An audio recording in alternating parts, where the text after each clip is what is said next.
Olá a todos.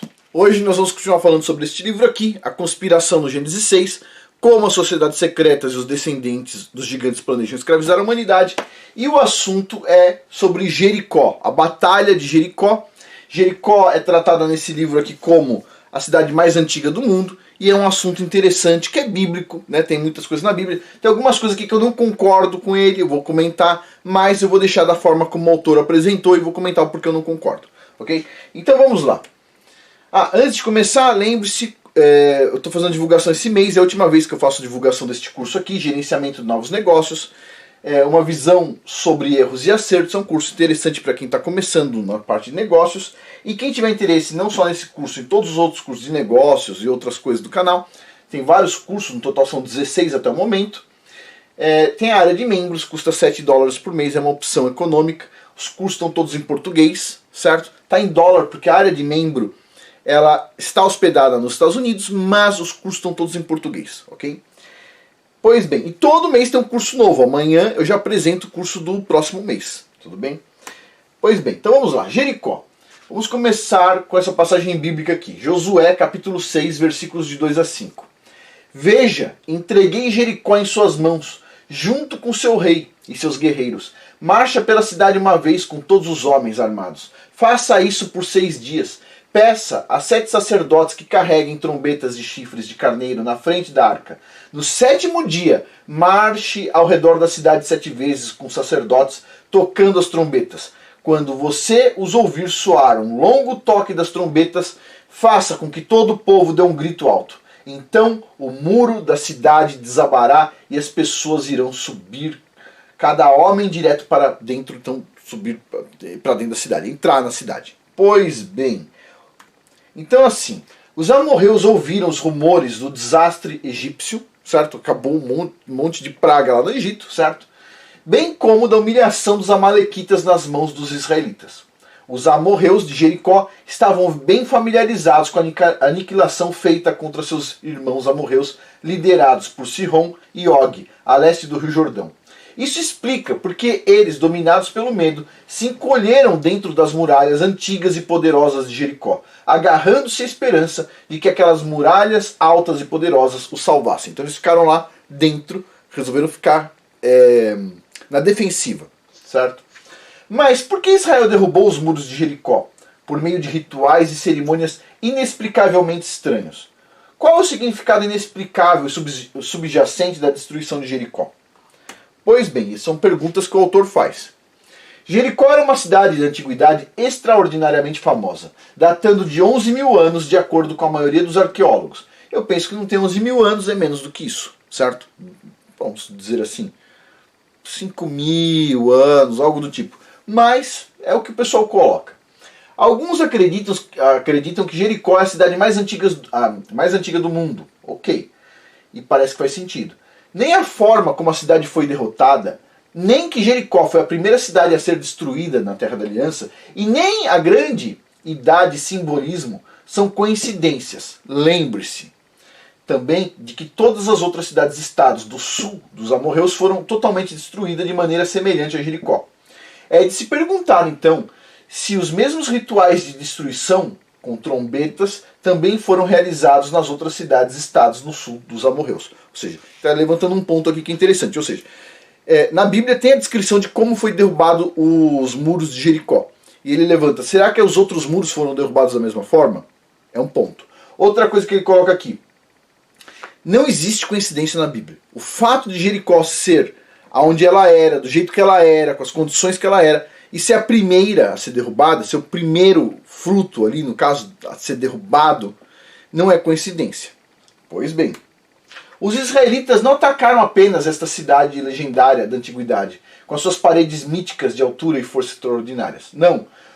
Os israelitas liderados por Josué e a Arca da Aliança foram instruídos a marchar ao redor daquela grande cidade fortificada da antiguidade, com todo o seu pessoal armado, uma vez por dia, durante 6 dias consecutivos. Então, eles ficaram rodeando a cidade. Ó. Dia 1, dia 2, eles não atacaram direto. Dia 3, dia 4, dia 5, instruções específicas do Criador. Pois bem, então 6 dias consecutivos, com apenas 7 sacerdotes autorizados a soprar ruidosamente suas trombetas. O exército de Israel foi instruído a não dizer uma palavra durante o drama de uma semana. Então todo mundo lá dentro das muralhas e os caras dando a volta, com 7 sacerdotes só, tocando trombeta e todo o exército quietinho. Imagine o medo dos caras do lado de dentro. Pois bem, o ritual das 7 trombetas era um gesto antigo e simbólico de destruição, simbolizando a renovação de todas as coisas. Jericó foi considerada os primeiros frutos da Terra da Aliança, oferecida a Yahweh em um ritual sagrado, como parte da Santa Aliança com Israel. A Batalha de Jericó começou durante as festas da Páscoa, em Pêssar, e dos pães sem fermentos. Ele está colocando isso aqui, eu não entendi de onde ele tirou essa informação, ele está colocando essa possibilidade. Ok. Na verdade, o ritual das trombetas começava no primeiro dia de Páscoa, enquanto a Páscoa era celebrada um pouco antes então do ataque. O pessoal celebrou a Páscoa e depois, em seguida da Páscoa, o pessoal fez o primeiro ataque. Segundo ele está colocando aqui, eu assim tenho uma resistência com isso aqui. Não sei se o pessoal faria isso aqui na Páscoa, mas uma resistência que eu tenho. Ponto. Ele está colocando isso aqui, eu precisaria de mais informação assim, para me sentir confortável com isso aqui. Mas ele colocou isso aqui e eu estou compartilhando com vocês da forma como ele está compartilhando no livro. Pois bem, se Jericó não foi selecionada por um significado especial religioso, então por que a peculiar cerimônia preparatória, uma cerimônia religiosa e ritualística, foi realizada durante a Páscoa e a festa dos pães sem fermentos para Yahweh? Ele está colocando aqui, será que foi ali no caso uma parte da celebração da festa? Ele está colocando isso. Por que não esperar até depois da Santa Festa de Yah? Qual foi a pressa ou a importância de travar uma guerra durante esse festival sagrado? Ele está colocando isso, eu não sei se isso aqui é real. Ele está colocando aqui. Lembre-se, 1500 anos depois, outro espetáculo sagrado aconteceu no dia após a Páscoa e no início da festa dos pães ázimos, dos pães sem fermentos. Foi a santa primeira oferta dos primeiros frutos da salvação, a crucificação de Yahusha, o Messias. Ok.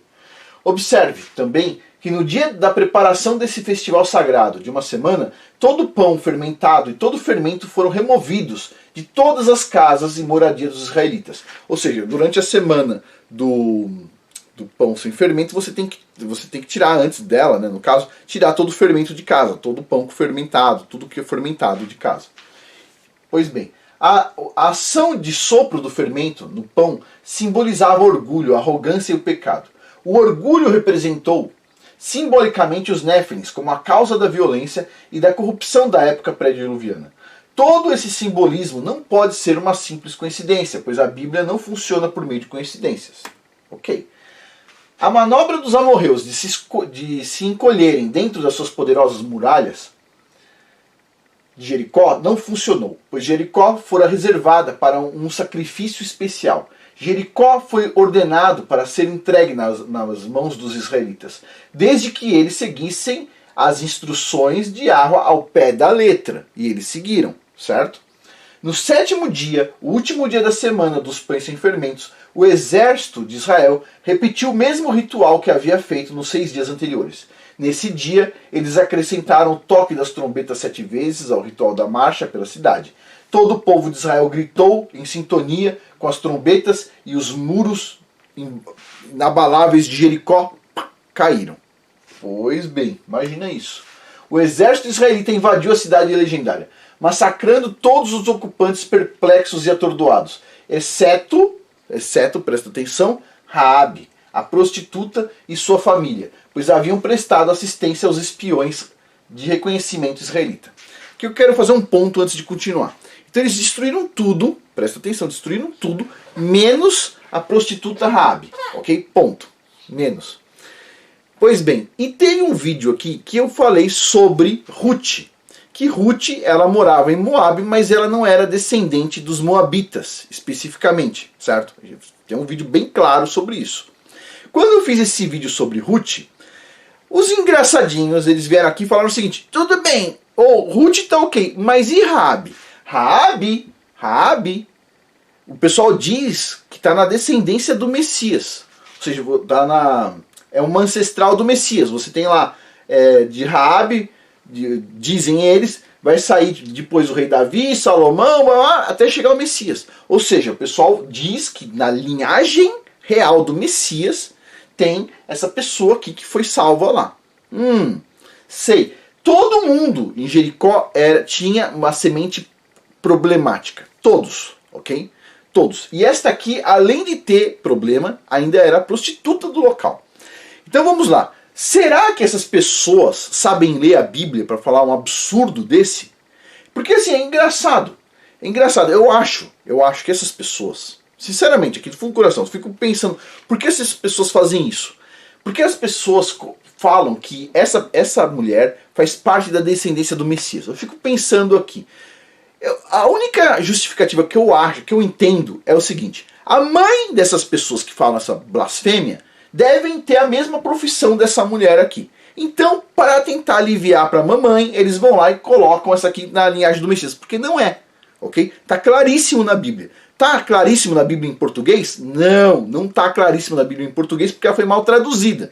Mas a gente vai pegar em grego, ok? Isso aqui depois, não hoje, amanhã. Amanhã a gente vai pegar o grego, e vamos dar uma olhada, porque assim, tem muitos estudos mostrando claramente se essa mulher aqui está ou não na linhagem real do Messias. E adivinha?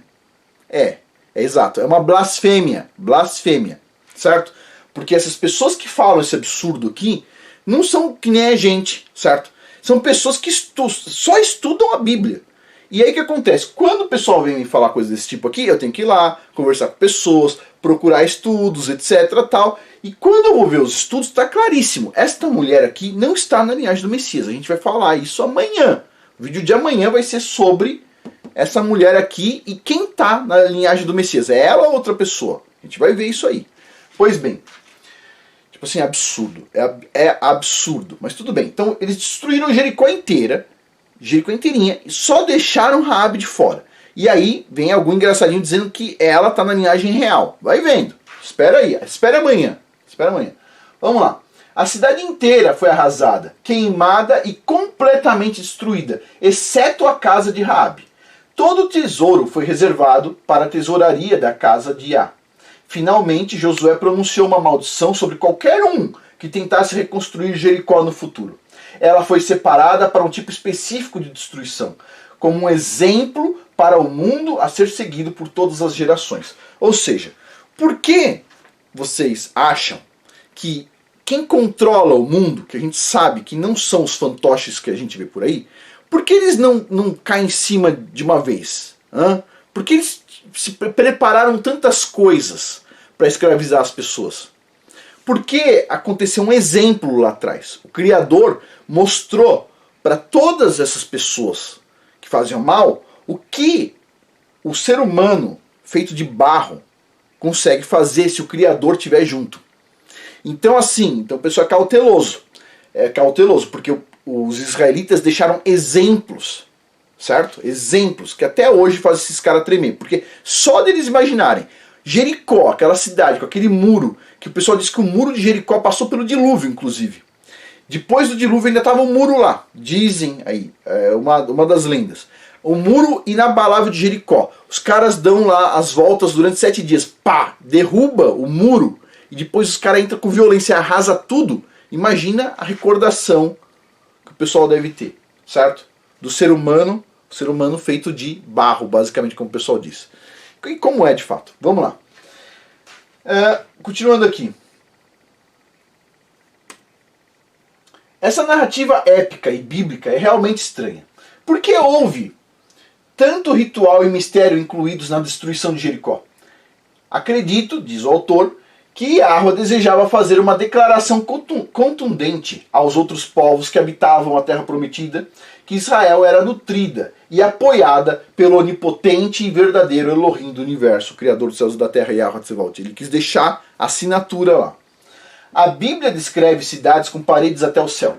Sem dúvida, Jericó foi postada de lado especificamente como um exemplo para tudo o que aconteceria a todas as cidades infestadas de Néfilins na Terra Prometida. A destruição de Jericó, além do milagre no Rio Jordão, combinada com a matança dos exércitos de Og e Sihon, mais os rumores que as nações teriam ouvido sobre o que havia acontecido aos egípcios, foram todos planejados para gerar terror, o terror completo e absoluto, em todas as fileiras das outras nações infestadas com Néfilins. Os milagres do Êxodo foram planejados como um aviso para que as outras nações prestassem atenção, nações que até então permaneceram intocadas pela ira de Yahweh. Mas essas nações adulteradas ignoraram os avisos, né? E aí chegou o julgamento. Além disso, devemos considerar a grande idade desta lendária cidade. Os arqueólogos acreditam que os alicerces de Jericó foram lançados por volta do ano 8.300 a.C. Eu acho que é exagero, foi mais perto dos dias atuais, né? Digo assim, não 8.000, talvez 3.000, não sei. Mas tudo bem, eles têm uma idade aqui, aproximada. Durante seus primeiros 1000 anos de existência, 3 enormes paredes, com mais de 5 metros de altura, foram construídas e reforçadas por uma vala profunda escavada em rocha dura, que circundava as grandes muralhas. Ou seja, tinha um fosso em volta. Por que foram tais defesas erguidas? Ele pergunta. De quem eles estavam se protegendo? Outra pergunta. Lembre-se também de que Caim construiu as cidades de Enoque, o Enoque o mau, não o bom, tem 2 Enoques, lembre-se disso na Bíblia, e 60 outras cidades, todas fortificadas com muros para a guerra. Lembramos também as descrições de Uruk, na mitologia suméria, sendo uma cidade poderosa da época. Jericó, Uruk e Enoque poderiam ser parentes? Bom, ele diz, claro, esses eventos são anteriores ao dilúvio. Lembre-se de que os sumérios, os babilônios, os acadianos acreditavam que todas as cidades pré-diluvianas foram originalmente construídas pelos deuses, entre aspas. A gente está falando dos anjos caídos. Jericó era uma cidade que ligava os tempos pré-diluvianos ao pós-diluviano. Era bem possível que Jericó fosse lembrado como um santuário desafiador para a violenta era pré-diluviana, atormentada então com néfilins e sentinelas.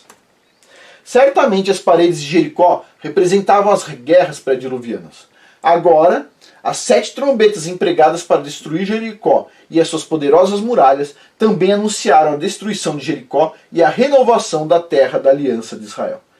A destruição de Jericó por Josué representou figurativamente a destruição do mundo pré-diluviano pelo dilúvio, certo? É a mesma simbologia.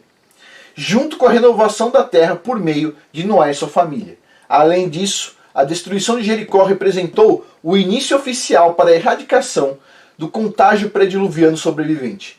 O assentamento dos israelitas na terra da aliança representou a renovação da terra.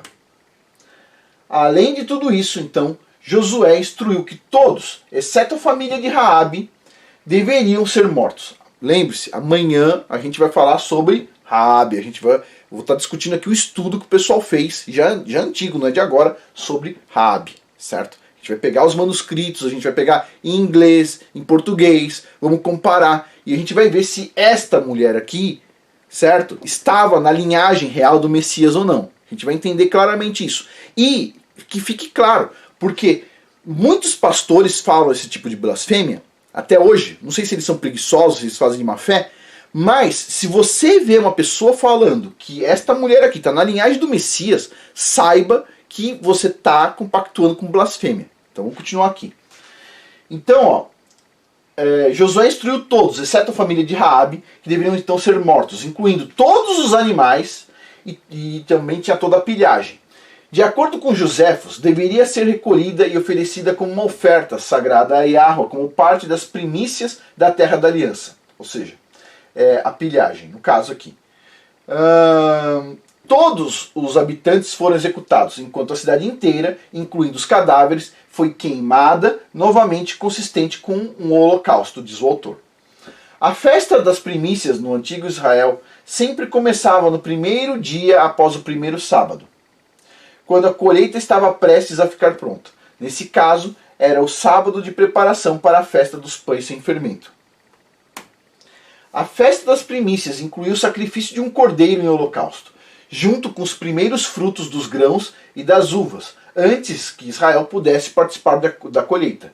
Assim como Yahusha mais tarde seria o primeiro fruto da colheita da salvação, certo? O Messias.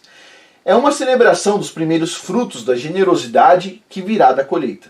Da mesma forma, na alegoria profética estão a colheita e a festa das semanas, da colheita figurativa para uma grande matança, nesse caso aqui, como na colheita do tempo do fim no Apocalipse, conforme definido em Mateus.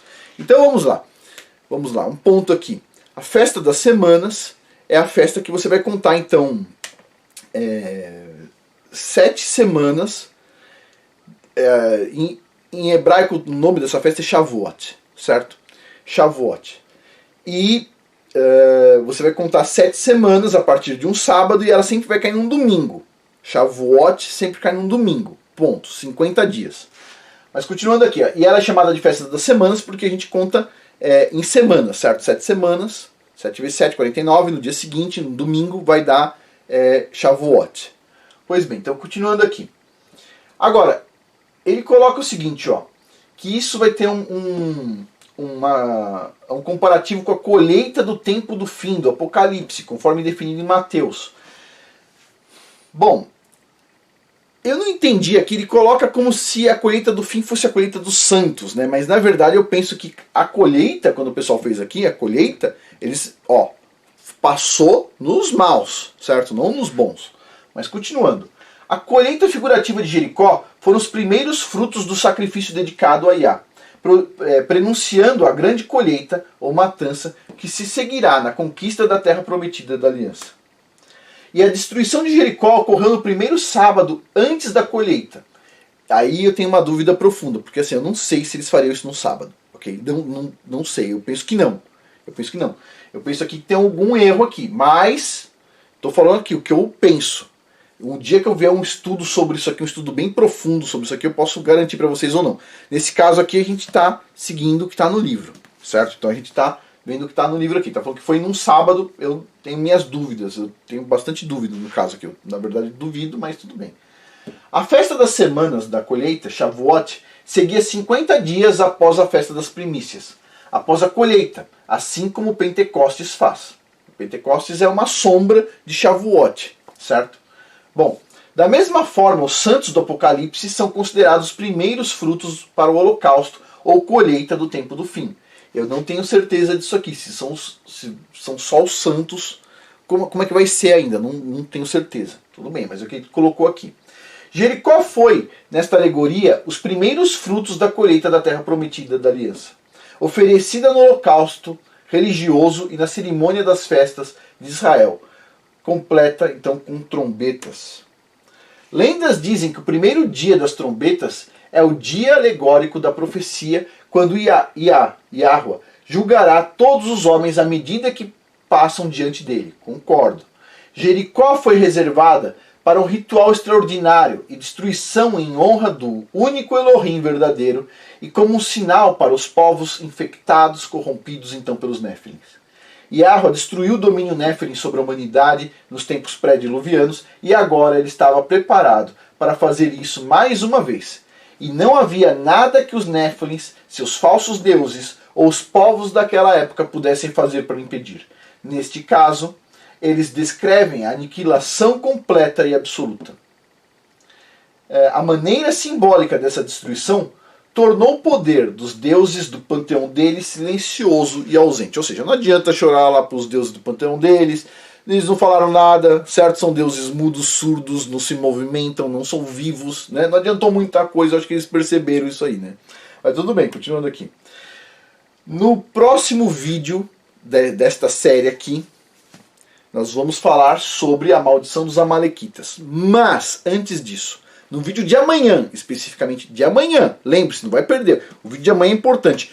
A gente vai falar sobre essa Raabe e se ela está ou não na linhagem real do Messias, né? Já posso adiantar aqui que o que o pessoal fala é simplesmente uma blasfêmia, o que o pessoal ensina. Eu não sei quem ensina isso, por que ensina isso. Eu sei que eu chequei a Bíblia em português, né, a Bíblia comum em português, e tá lá, realmente é o mesmo nome que colocaram. Se você for ver em inglês, é diferente. Se você for ver em grego, no original, A gente vai ver a diferença também. Então assim, se prepara para o vídeo de amanhã, porque amanhã vocês vão entender se essa prostituta tá ou não na linhagem real do Messias. Vocês vão entender isso. Vocês vão entender o quanto é grave o assunto. Quanto é grave. Eu fiquei tipo assim chocado. Quanto é grave o assunto. E com isso, simplesmente com uma informação, se você ouvir algum pastor falar uma blasfêmia desse tamanho, já sabe que você pode sair pela porta e ir embora. Porque ali você não vai conseguir grande coisa, certo? De informação. Pois bem. E para finalizar, lembre-se, link abaixo, gerenciamento de novos negócios, uma visão sobre erros e acertos. É a última vez que eu estou divulgando o curso. Depois ele fica aí na parte de baixo, as pessoas podem continuar comprando ele, mas é a última vez que eu estou divulgando, lembrando. E a partir de amanhã eu já começo a fazer a pré-divulgação do curso do mês que vem, certo? Do mês que está entrando, que vai ser sobre um curso para ensinar as pessoas a fazerem cursos. Certo? Assim, amanhã eu falo sobre o assunto, mas todo mundo tem algo a ensinar, a gente sabe disso. Tem pessoas que não têm um curso superior, mas o cara é um ótimo apicultor. Tem pessoas que podem não ter um curso superior, mas sabe fazer assim uma série de bolos. Todo mundo tem algo a ensinar, essa é a verdade. Nem todo mundo pode ensinar tudo, mas todo mundo tem algo a ensinar, certo? Sei lá, crochê, por exemplo. Tem muitas coisas que as pessoas querem aprender e tem pessoas que têm habilidade e sabem ensinar. Então, no caso aqui, vou estar mostrando no curso do mês que vem, eu já vou fazer a pré-divulgação da próxima... Amanhã, já começo amanhã a fazer a pré-divulgação. Eu vou mostrar como é que faz os cursos, como é a forma mais simples de fazer eles. E tipo assim, qual é a importância de fazer eles. Vai ter também como é que é o mercado, tudo isso aí a gente vai ver, vai ser bastante interessante. Bom, pessoal, quem tiver interesse em mais do que um curso, não só nesse curso aqui, de gerenciamento de novos negócios, mas vários cursos, tem a área de membros, custa $7 por mês, é um valor bastante econômico para a quantidade de curso, só que assim, todo mês tem um curso novo e você está acessando todos os cursos todos os meses. Enquanto você estiver na área de membros, você consegue acessar todos os cursos, certo? Então, você pagou lá os $7, tudo bem. Você só conseguiu fazer um curso? Só um curso. Você conseguiu fazer 2? Ótimo. Você conseguiu fazer 3 no mês? Ótimo. Conseguiu fazer 4? Ótimo. Você decide quantos você vai fazer. Quando você está lá vários meses, você pode fazer com tranquilidade. Esse mês eu vou fazer 3, esse mês eu vou fazer 2, esse mês eu vou fazer 1. Você se organiza, certo? Ou vai fazendo conforme você vai tendo interesse também. Mas é uma opção econômica e é uma opção bacana para quem tiver interesse em acompanhar os cursos. Bom, pessoal, a gente finaliza por aqui. Muito obrigado a todos. E, amanhã a gente vai falar sobre a questão da Raabe. Bom, por hoje é isso. Muito obrigado a todos. Até mais.